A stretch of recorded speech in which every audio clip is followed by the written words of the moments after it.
adventure continues up the coast, leaving Harvey Bay with an overnight at Bundaberg before making our way up to the protection of Pancake Creek, which is just south of Gladstone.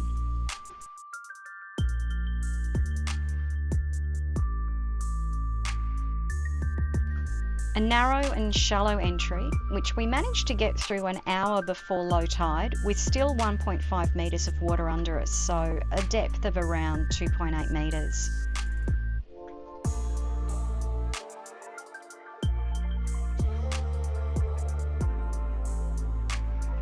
The initial intention was to bunny hop up the coast to Lady Musgrave, but the wind had other plans, so we altered course and hunkered down and decided to just enjoy the scenery and do a little fishing for a bit until Mother Nature decided it was okay for us to leave.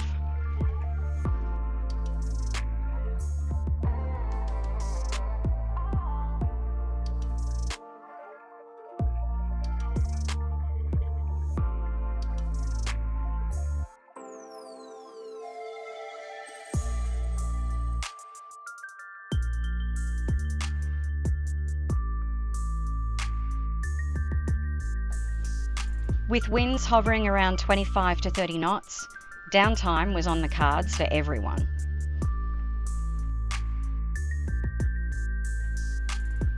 When the wind wasn't too crazy, we took the tender into Chinaman's Creek, where the yabbies are plentiful and the whiting were biting.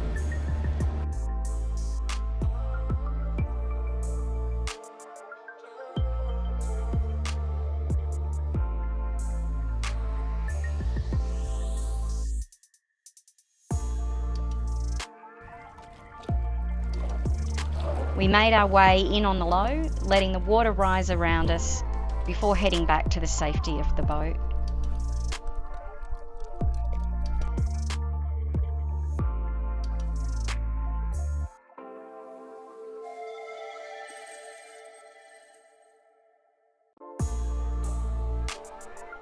Despite some pretty gnarly winds, Jason managed to catch a 1 metre queenfish off the back of the boat, which we promptly turned into several great meals.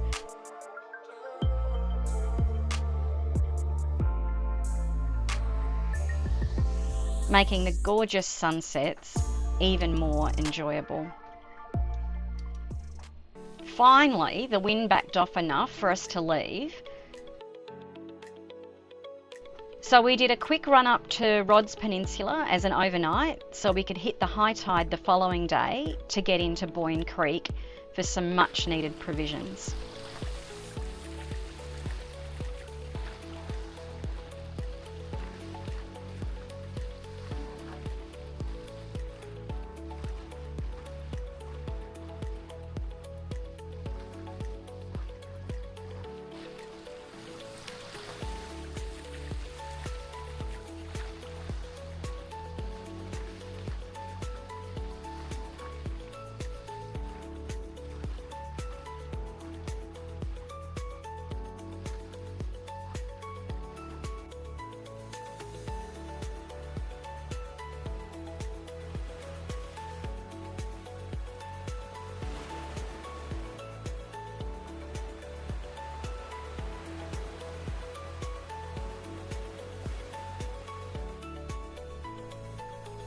The wind was gusting to 20 knots, so we got the Genoa up and enjoyed the breezy ride up the coast.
So we've just left Pancake Creek. We've been there for just 10 days, I think, just waiting for this wind to go down. We've had 26 to 30 knot winds. We had 32 at one point. So we fished when we could and just kind of hung out because I suppose we're kind of lucky in the sense that we don't have a time limit. So we decided not to put ourselves into that if we didn't really need to. So where are we going now? We're heading now to Rod's Peninsula, which is only a 3-hour cruise, or 3-hour tour from Pancake Creek. Told you I could be Marianne. Told you. Yeah. It's around about halfway to where we want to be tomorrow, and it'll make tomorrow's sail that much easier. And because we have to come in on the high tide tomorrow, which is relatively early-ish, it'll just make us be able to get there without having to get up at the crack of dawn. Or before that, really. Or before that. Yeah. It's a 9:30? Yeah, I think it's a 9:30 high, thereabouts. Yeah. So that'll make things a whole lot calmer. And we had the benefit of another boat who was anchored with us in Pancake Creek, who's doing the same thing, and they went yesterday.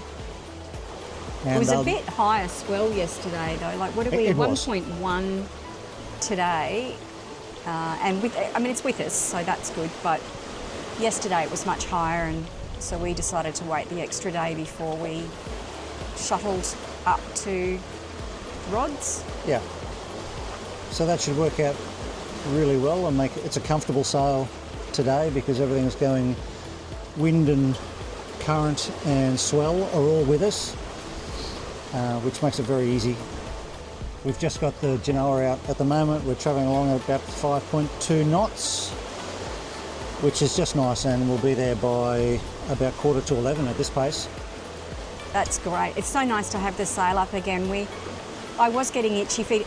To be honest, it was really nice just to stop and not be going everywhere, even though that was the whole idea, that we would get on as liverboards and make our way up the coastline, and we've kind of been scuppered by the wind a bit. But, that's sailing, isn't it? Like, you can't have a plan. You've just got to go where the wind takes you.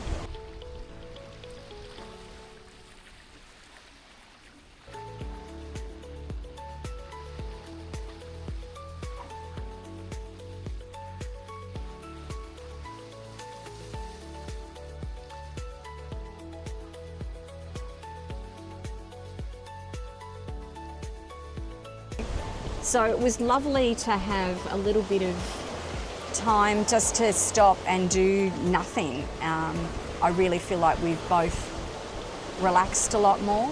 Feels like island time, if you like.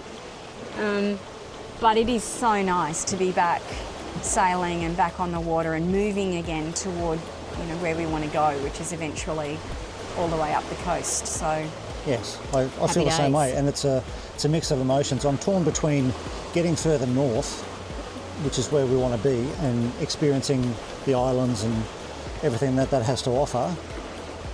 And we've both recognised that we haven't really had a big opportunity to sit and relax on the boat in a location, and this has forced us to do that. And it was taken out of our hands. So that's one good thing about bad weather. If you're in a good spot that's protected, then you can sit back and just chill for a bit. And Pancake was really good for that. I have to say, a lot of people talk about Pancake Creek being a good jumping point off to Lady Musgrave, which was the original plan, but we've decided to pick that up on the way back now. We're just keen to keep going north. But gosh, it was really well protected. The only thing that happens is on the high tide when the sandbank comes down, and we know about sandbanks now. It does get a little bit rolly, but gosh, we know roll. Yeah. It's no Canungal Creek. No. So, or Coongal, I should say, Coongal Creek. So, the wind was, like I said, it got up to 32 knots at one point, and you just wouldn't know it where we were. It was really calm. You could hear it, but the boat was rock solid. The anchor held. We didn't move an inch. the whole time we were there. Reasonable bit of fishing. It feels like it's fished and crabbed out a bit by all the campers, so we didn't have any crab luck, but it's also not necessarily crab season. I'm sure other people got crabs there and maybe it's just us, but normally we're pretty good at the crabs.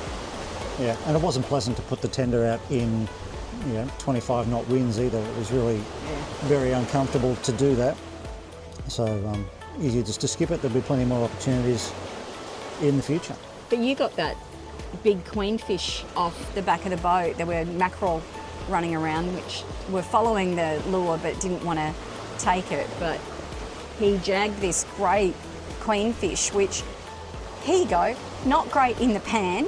It's kind of the chicken of the sea is what I'm calling it, but really good in a curry. We made a Thai red curry which was delicious, and these Thai fish cakes which we've still got some to have today, so they've lasted several days for us to have some really nice meals with. So, and just to clarify, chicken of the sea, because its flesh was very consistent with chicken, like as tough as chicken is. It was a bit like that in the pan by itself, but very good in curries and the cakes. Yes. Something where it needs cakes to hold its texture.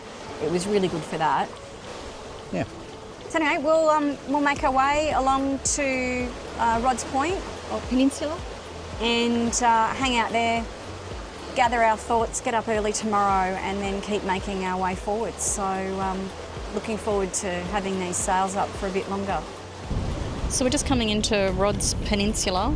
It's blowy, it's 15 to 20, which has been great because we've had a really nice run with the sails up finally. But this is probably a bit too windy to be talking to you. Little bit of roll. We had about 1.1, sometimes 2 metres on the way in, but overall, pretty easy run in. Not too bad. The waves now coming directly at us, so she's going to be a little bumpy ride.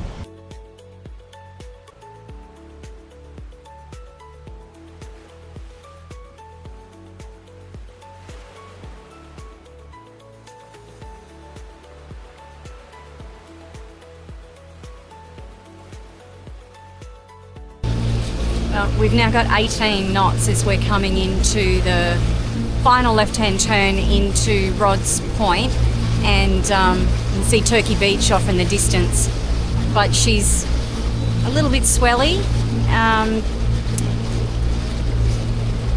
but it's all right. It's been kind of fun. The sun's been out and the wind is playing relatively nice even though she's up, and sails have just come down because we're on a completely wrong angle now to get enough wind, so we're just going to motor our way around, and to be honest that's handy for the battery recharge. We got down fairly low last night, so the battery thing continues, but we're still working it out. Happy days.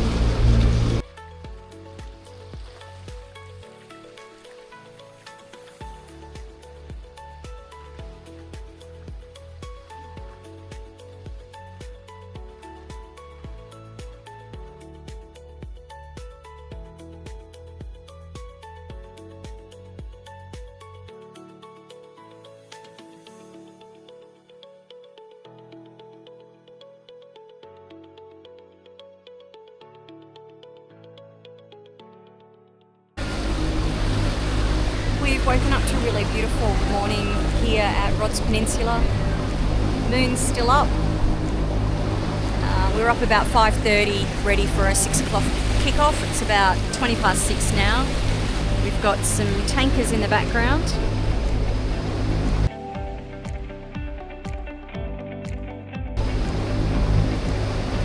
Way out there. But it's a really lovely morning. It's about 4 knots of wind, and hopefully the sea plays nice on our way to Boyne. So looking forward to getting the sails up.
come through the skinny part as we make the turnaround into the main entrance to the river.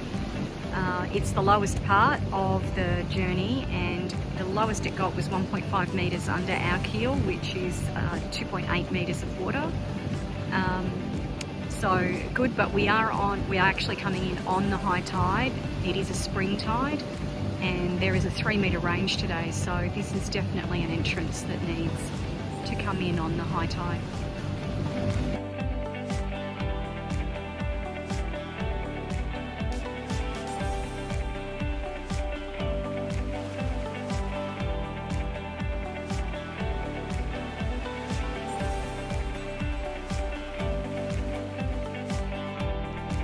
Boyne Creek is a great anchorage. There's a public jetty just down from where you anchor. There's bins, and the supermarket is just a 10-minute walk up the road.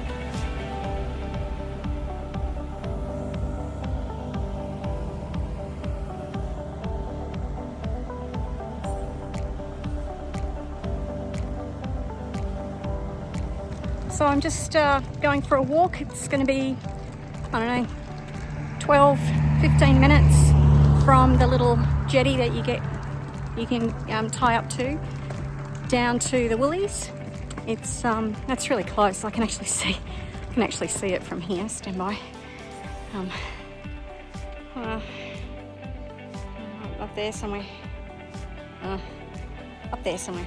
Anyway, we've got this beach cart that we use, and it fits all of the shopping in it, and it means I can get some steps in because we've been stuck on the boat for days, haven't been able to do any walking, so this is excellent. And I'll go and get some provisions and we'll be good to go up to the Keppels.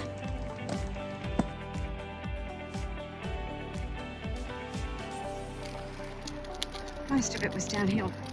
Nice little bits, ever so slight rise, which is a bit mean, but this trail is awesome. Fabulous. And Jason should be here any minute, and the tender to pick me up and whisk us back to the boat. And as an added bonus, we were able to sneak in a visit with some great friends who live locally to enjoy the sunset together.